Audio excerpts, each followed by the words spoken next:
Exam Hindi official YouTube channel पर आपका स्वागत है।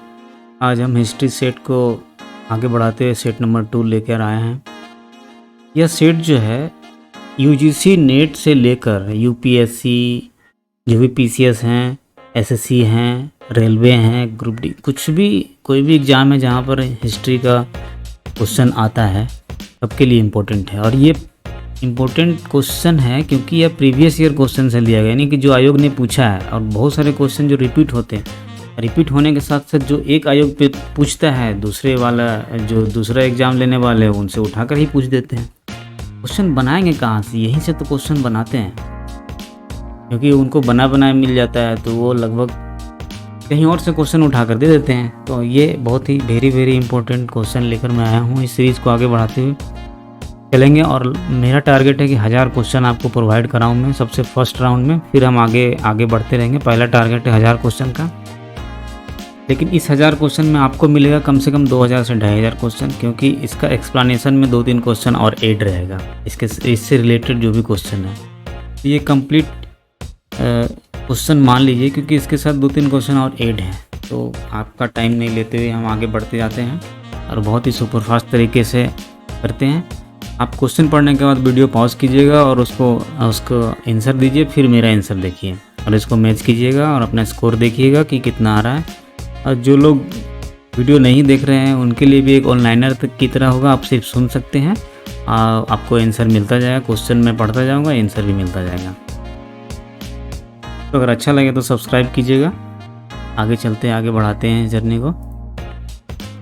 तो हिस्ट्री सेट 2 में हम पहला क्वेश्चन है कि निम्नलिखित में से किसने काल्पनिक वैज्ञानिक उपकरणों पर पुस्तक लिखी है?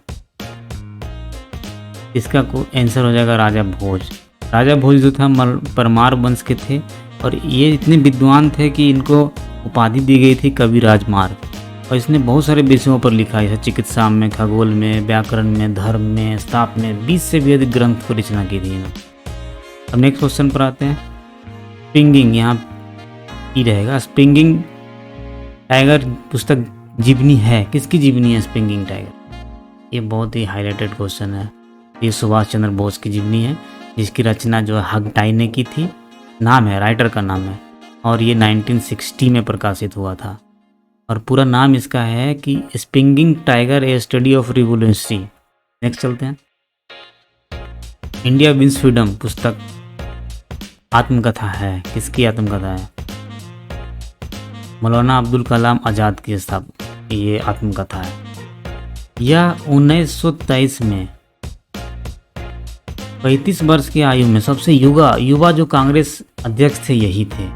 इनकी पत्रिका थी अल हिलाल, और ये फर्स्ट जो भारत के इंडिपेंडेंट भारत के शिक्षा मंत्री थे। इसके साथ साथ 1992 में इनको भारत रत्न भी मिला था। नेक्स्ट पर आते हैं। प्रथम अखिल भारतीय समाजवादी युवा कांग्रेस का सभापति कौन था? जवाहरलाल नेहरू। ये जवाहरलाल नेहरू पहले सभापति थे। ये समाजवादी दल की स्थापना होती है 1934 ईस्वी में। और इसके साथ साथ में और थे। प्रथम समाजवादी कौन थे, ये भी क्वेश्चन आता है कभी कभी। तो जयप्रकाश नारायण, आचार्य नरेंद्र देव, राम मनोहर लोहिया, कमला देवी चट्टोपाध्याय, मेहर अली, ये सब कम्युनिस्ट वाले थे। नेक्स्ट क्वेश्चन है। भारतीय राष्ट्रीय कांग्रेस ने अपने किस अधिवेशन में भारत सरकार अधिनियम को रिजेक्ट किया था, यानी अस्वीकार किया था? फैजपुर अधिवेशन। फैजपुर अधिवेशन जो था इसी में इन्होंने रिजेक्ट किया था, या गांव में होने वाला भी अधिवेशन था, ऐसा क्वेश्चन आता है। इसमें जवाहरलाल नेहरू इसके अध्यक्ष थे। निम्नलिखित घटनाओं को कालक्रम अनुसार लगाएं। लखनऊ समझौता, चंपारण सत्याग्रह, खिलाफत आंदोलन, जलियांवाला बाग हत्याकांड। तो देखिए, लखनऊ समझौता जो हुआ था 1916 में हुआ था। चंपारण जो हुआ था 1917 में हुआ था। खिलाफत आंदोलन 1920-21 मान लीजिए, और जलियांवाला बाग जो था 1919 में हुआ था। तो इसमें इसको सजाने से हमारा आंसर ए आ रहा है, 1 2 4 3। सिख राज्य का अंतिम राजा कौन था, या अंतिम शासक मान लीजिए? तो ये दिलीप सिंह थे। दिलीप सिंह जो थे वो महाराजा रंजीत सिंह के मृत्यु के बाद जो है अल्पायु तब भी बैठा दिया गया था। तो सिख सेना को बुरी तरह से हराया था चार्ल्स नेपियर ने, और उसके साथ ही पंजाब का भी विलय कर दिया था। बाद में दिलीप सिंह को भी उन्होंने 25 लाख के पेंशन के साथ में कहाँ भेज दिया, ब्रिटेन भेज दिया था कि जाइए आप वहाँ रहिए। नेक्स्ट चलते हैं। भारत छोड़ो आंदोलन के दौरान उत्तर प्रदेश के निम्नलिखित जिलों में से किसमें समानांतर सरकार की स्थापना की गई थी? तो इसका आंसर है बलिया। एक्चुअली थोड़ा सा क्रम यहाँ पर उल्टा है इसका, यहाँ पर मिस्टेक हो गया ABCD, तो यहाँ पर इसका उत्तर है बलिया। बलिया में हुई थी समानांतर सरकार की स्थापना। इसके जो नेता थे ये गांधीवादी चित्रकूट पांडे थे, और ये पहली समानांतर सरकार थी। बाद में बंगाल में भी तमलुक जिला में बना था, उसको जातीय सरकार का नाम दिया गया था। फिर सतारा में भी बना था, सतारा यानी महाराष्ट्र। ये महाराष्ट्र की जो समानांतर सरकार थी इंडिया की, ये सबसे दीर्घजीवी थी, यानी कि सबसे लंबे समय तक यही रही थी। फिर नेक्स्ट, निम्नलिखित में से किस देश में गदर पार्टी की स्थापना हुई? तो USA, यानी ये अमेरिका में हुआ था। USA में हुआ था गदर पार्टी की स्थापना कौन किया था? सोहन सिंह भकना ने किया था। इसकी जो संस्था थी वो अंग्रेजी, उर्दू, मराठी और पंजाबी में भी जो प्रकाशन करती थी अखबार, उसका नाम था गदर या फिर हिंदुस्तान गदर। उसी के बेस पर यह गदर पार्टी की स्थापना का नाम दिया गया था। और गदर पार्टी के नेता कौन कौन थे? जैसे लाला हरदयाल थे, पर भाई परमानंद थे और रामचंद्र थे। चौरी चौरा किस जनपद में स्थित है? ये हाईलाइटेड क्वेश्चन है, बहुत अच्छी। ये है गोरखपुर, ये उत्तर प्रदेश में पड़ता है। गोरखपुर के उत्तर प्रदेश में ये थे। यहाँ पर पुलिस के 22 जवानों को जिंदा जला दिया था क्रांतिकारियों ने। तो उसी के बेस में गांधी जी जो क्या थे, गुस्सा हो गए, बोलो कि मैं तो अहिंसक था, तो यहाँ हिंसा हो गई, इसलिए मैं अपने आंदोलन को वापस करता हूँ। तो 12 फरवरी को इन्होंने वापस ले लिया था 1922 को। उनसे वो जो बैठक का नाम था बारदोली, बारदोली का जो अधिवेशन था उसमें इन्होंने बैठक लिया था। क्योंकि जो भी चीज़ होती थी ना, लगभग वहाँ क्या थे, कांग्रेस लोग सब एक सम्मेलन करते थे, उसके बाद ही कुछ करते थे। तृतीय आंग्ल मराठा युद्ध किससे संबंधित है? तो ये है हेस्टिंग आने के बाद जो है मराठा को शक्ति को उसने डाउन कर दिया। उसने नागपुर के राजा को हराया, पेशवा को भी हरा दिया, सिंधिया को भी हरा दिया, सबके साथ उसने संधि कर ली थी।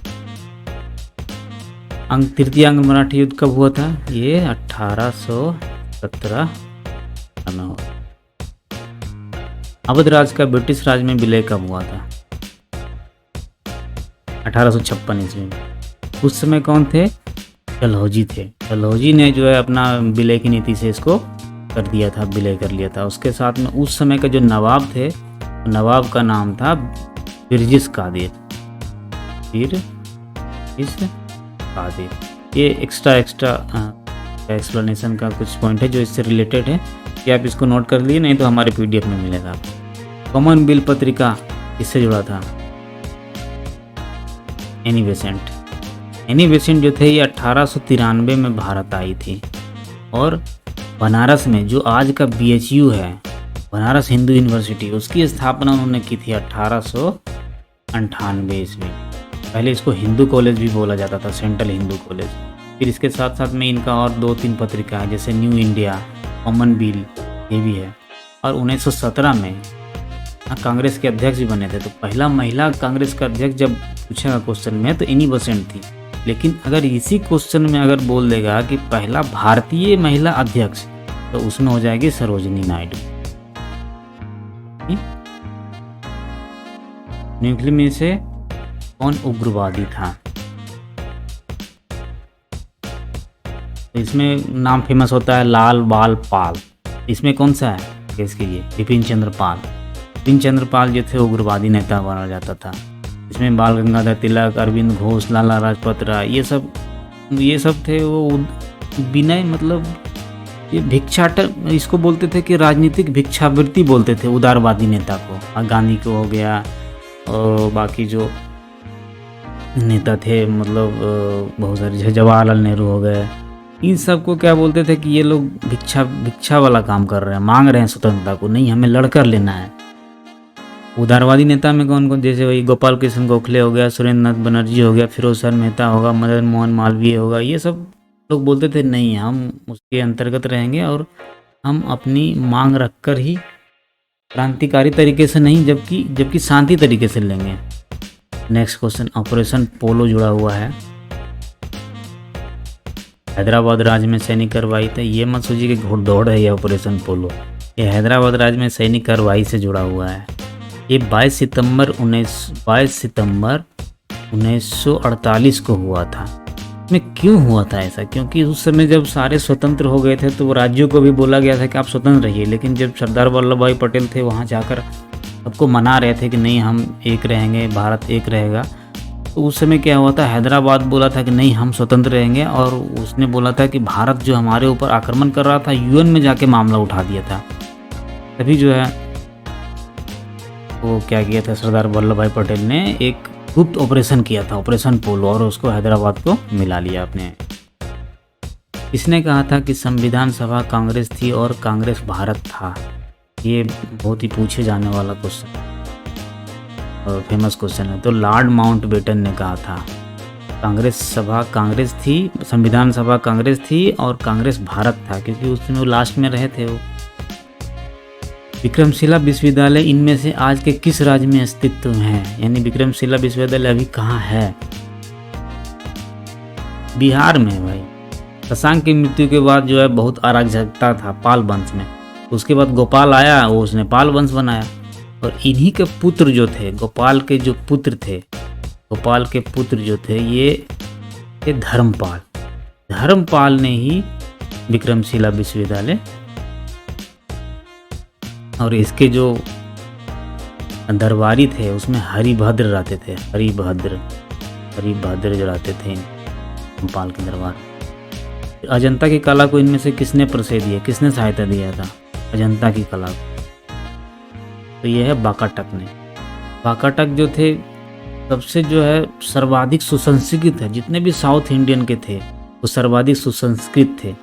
अभी बीपीएससी में 67th बीपीएससी में पूछा गया था कि वाकाटक के कौन संस्थापक थे, वाकाटक के, तो इसका जो संस्थापक था विंध्य शक्ति था, विंध्य।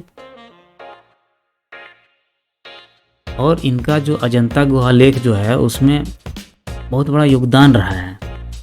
16 में, 17 में, 19 में गुहा लेख का निर्माण जो था इन्हीं के समय में हुआ था, वाकाटक के समय।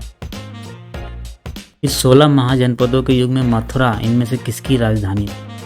उस समय जब 6ठी शताब्दी चल रही थी तो उसमें महाजनपद का निर्माण था। इसका जो चर्चा अंगुत्तर निकाय में भी है और महाभगवती सूत्र में भी है, बौद्धों की जो है ग्रंथ है, उसमें से मथुरा जो थे की जो राजधानी थी सूरसेन थी। इस तरह से बहुत सारे 16 जहाँ महाजनपद थे, उसमें से जैसे काशी का वाराणसी, कौशल का श्रावस्ती, अंग का चंपा, मगध का गिरिवज, भज्जी का विदेह, मल्ल का कुशीनारा, छेदी का सुक्ति, वत्स का कौशाम्बी, कुरु का इंद्रप्रस्थ, पंचाल में भी उत्तरी पंचाल, दक्षिणी पंचाल अलग अलग था, सूरसेन का मथुरा, आसमक का पोटन, उत्तरी अवंती अजवनी, दक्षिणी अवंती माहिष्मती, गंधार का तक्षशिला, कम्बोज का हाटक, ये 16 का अलग अलग राजधानियाँ। आगे चलते हैं। बुद्ध ने अपना पहला उपदेश कहाँ दिया था? सारनाथ में दिया, तब सारनाथ दिया था। और बुद्ध के 2-3 प्लेस हैं वो सब भी पूछते हैं, जैसे कि काशी में सबसे ज़्यादा समय जो है बुद्ध ने अपना बिताया था। फिर सारनाथ जो थे वो पहला उपदेश दिया था। फिर कुशीनगर जो था यहाँ इनकी मृत्यु हुई थी। अब बोधगया में इन्होंने ज्ञान की प्राप्ति हुई। मुजफ्फरपुर बम कांड का संबंध इनमें से किसके साथ है? वो के साथ है प्रफुल्ल चाकी के साथ। 30 अप्रैल 1908 को मजिस्ट्रेट किंग्सफोर्ड की हत्या करने का प्रयास हुआ था। अब लेकिन वो तो बच गए और कोई और मारा गया था, कैनेडी मारे गए थे। तो इस समय क्या होता, प्रफुल्ल चाकी ने क्या किया था, पुलिस से बचने से क्या किया, इन्होंने आत्महत्या कर लिया। और खुदीराम बोस को बाद में फिर फांसी दे दिया था। इसके साथ में भगत सिंह के साथ में, भगत सिंह, बटुकेश्वर दास खुद, और उस समय चंद्रशेखर आजाद तो खैर मारे गए थे, खुदीराम बोस को उसी समय फांसी दी गया था। इनमें से 1930 के दशक में किसान सभा आंदोलन से सक्रिय रूप से जुड़े थे स्वामी शाहजानंद। अखिल भारतीय किसान सभा की स्थापना होती है 1936 में और जो प्रथम जो अध्यक्ष थे वो स्वामी शाहजानंद को ही शाहजानंद सरस्वती के द्वारा ही बनाया गया। उसका पूरा नाम सरस्वती भी सरस्वती। तो चलते हैं। कांग्रेस ने पूर्ण स्वराज की घोषणा सबसे पहले कहाँ की? लाहौर में की। वहाँ पर उस जवाहरलाल नेहरू थे की अध्यक्षता थी, उसी समय झंडा फहराया गया था और पूर्ण स्वराज की घोषणा की गई। और उस एक और इम्पोर्टेंट चीज़ उसमें जुड़ा, उसमें 26 जनवरी था। उसी 26 जनवरी के दिन अभी जो है आंदोलन का दिन रखा गया था।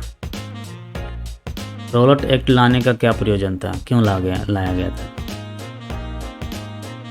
क्योंकि राष्ट्रीय एवं क्रांतिकारी गतिविधियों पर रोक लगाना था। जो इंडिया में क्रांतिकारी गतिविधि अंग्रेजों के खिलाफ चल रही थी उसके ऊपर रोक लगाना था, इसीलिए यहाँ 1919 ईस्वी में रॉलेट एक्ट को लाया गया।